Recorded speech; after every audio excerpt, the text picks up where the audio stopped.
రాత్రి ఇంకా యూట్యూబ్ని ఇంకొకటే కాల. యూట్యూబ్ని ఇంకో కొత్త అప్డేట్ వచ్చింది. మానిటైజేషన్ రూల్స్ మారిపోయాయి. 4000 వాచ్ అవర్స్ 8000 అయిపోయింది. 1 crore ఉండే వ్యూస్ వచ్చేసి 2 crores అయిపోయేసి అనేసి ఒకటే కోల.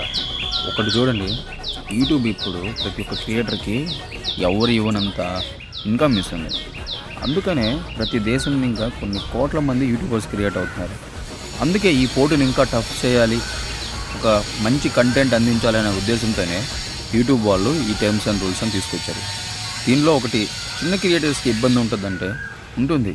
ఈ లెవెల్స్ ఇంకా టఫ్ అయ్యాయని, నువ్వు ఇప్పుడు పెట్టిన ఎఫర్ట్స్ సరిపోవని, ఇంకా వాటిని ముందుకు తీసుకెళ్ళాలని చెప్పి ప్రతి ఒక్కరు కూడా ఆలోచించి దాన్ని ఒక పోటీగా తీసుకోండి.